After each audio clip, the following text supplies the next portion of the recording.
Hello everyone, and welcome to Whitetail Driven Solutions YouTube channel. We are bringing you tips, strategies, and tactics to help you and your property be more successful. We not only invite you to subscribe to our channel, but also hit the notification button to be notified when we release new videos. Everybody always asks and always wants to know, how do you harvest that neighborhood buck? How do we get these deer on our land when consistently my neighbor on their 20 or 40 or 80 are always killing these mature deer?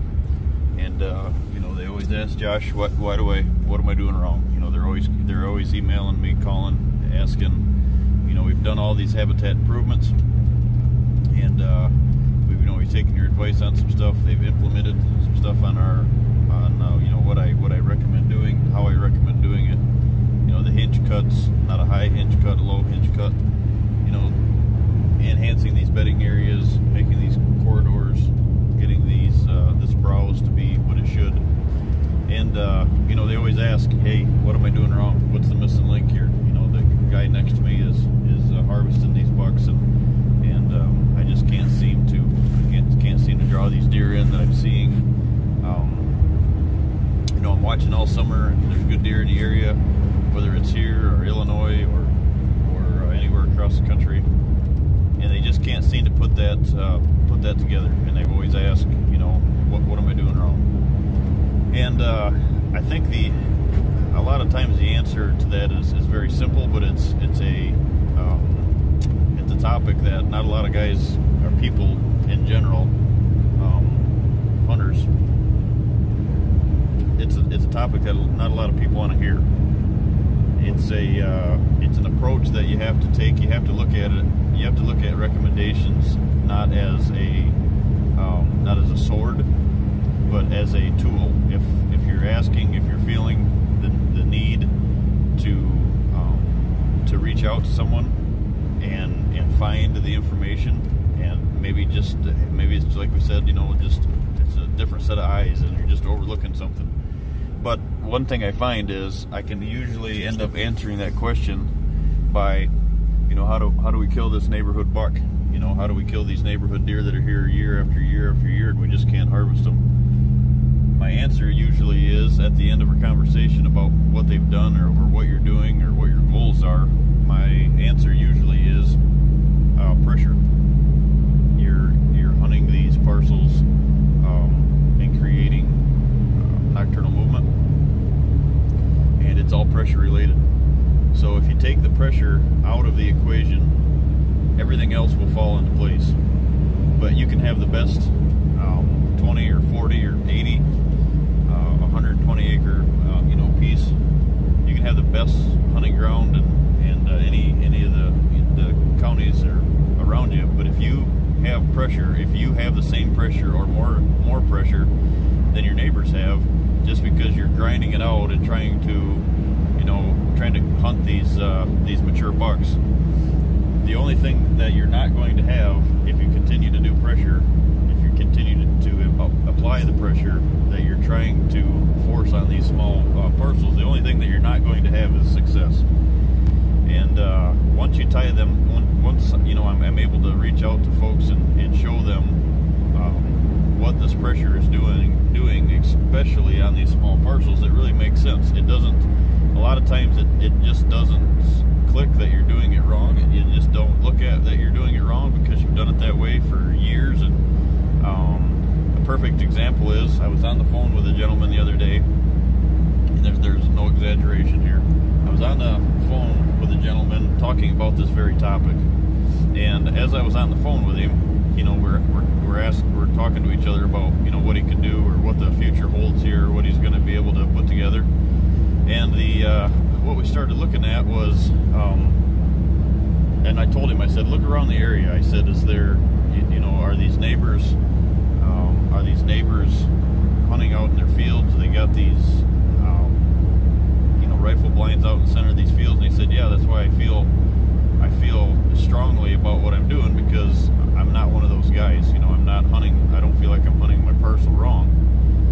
As I was talking to this guy about this, there was a gentleman that had wrote me saying that he had heard that I, told people that they shouldn't have blinds on the edge of food plots, or they shouldn't rifle hunt out in the middle of an open field. And he felt the need to tell me that how wrong that was, and that's extremely wrong information to be giving people, and that doesn't create pressure. So as I'm talking to this gentleman, not only am I talking about the pressure related issue to a client that wants to overcome a hurdle that we believe might be pressure related, I'm getting an email from a gentleman, or a note on Facebook about a YouTube video that I created. And as I'm sitting at the corner, I shared the information with the gentleman that I was with on the phone, and I just told him, I said, I'm on my way to town right now. I pull up to a four-way corner. I stopped at the four-way corner, and on that four-way corner here out in the country, I'm 10 miles from town, 2 or 3 miles from my house, pulled up to this corner. I stop at a four-way intersection, and on that four corners, I could see 6 rifle blinds, 6 elevated rifle blinds, 2 of which were on the edge of a wood line. The other 4 were out in the middle of fields. So 6 total rifle blinds on a four-way intersection. So those are the things that you can pick out from above when you're in the business that I'm in, and I start studying these aerials for clients. I start looking around. Those are the things that you need to key on what's happening in your neighborhood.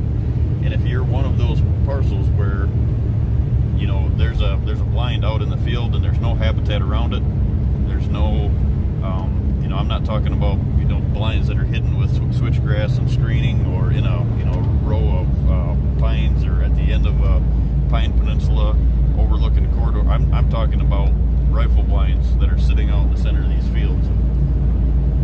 The first thing that comes to my mind is how, not only when you're there hunting it, how do you get in and out of these rifle blinds? How do you get into them undetected? How do you get out? And well, the gentleman that was telling me that I was giving everybody the wrong information, his answer was, we just walk out there, and it doesn't matter if you bust a family group of does, they'll be back. Well, that might work in a state, guys, such as Kansas or Iowa or some portions of Illinois. You may be able to get away with that because the buck to doe ratio and the pressure is so low, and these deer don't make that day-to-day connection with danger being bumped off these food plots, and their habitat is correct on every parcel. Not every parcel, but a lot of these parcels that are being managed or being taken care of in those other states, these sought-after states. Here in a state like Michigan or Minnesota or Wisconsin, you lose that family, you bump that family group of does, and it just creates a chain effect. You might lose those does for 2 or 3 weeks. And a lot of people that are in these Midwestern states that live there and hunt there, have leases there, don't agree with that. But my outlook is if you are able to hunt those areas, but you're forced, you grew up in an area here, and you're forced to learn the ways of pressured deer, you will be way more successful when you get a chance to hunt a parcel that you're trying to put together here, or you're hunting the Midwest where the deer aren't pressured, versus taking just the outlook of what the TV is telling you, that you can hunt on the edge of a food plot, you can hunt out in the middle of a cornfield with a rifle blind and continually bump deer off these food plots. That just doesn't work. You can have, like I said, you can go the distance, and you can use me as a tool to get where these properties need to be, and have myself come on and enhance these habitat, these bedding areas for you. And if the pressure is wrong when I leave, if you're continually bumping deer out, the success rate is not going to go where you want it. So the answer to the question is, how do we kill the neighborhood buck? Make it a movement that you're going to, a commitment that you're going to set this parcel up to be a successful deer hunting property. After you make that commitment, your habitat, but the first thing that has to be done before your habitat can excel and before you can get the benefits out of your property is you have to pull the pressure off these properties.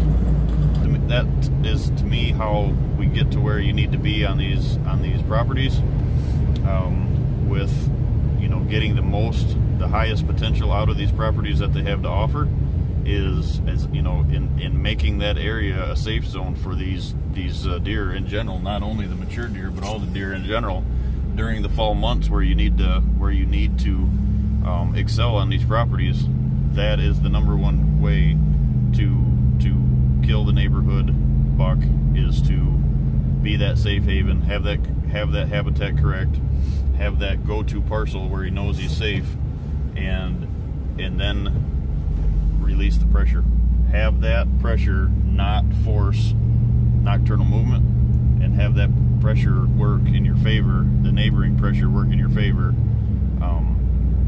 not against you. Don't add fuel to the fire as far as pressure. So that's my outlook on, and one of the biggest steps on how you can harvest the neighborhood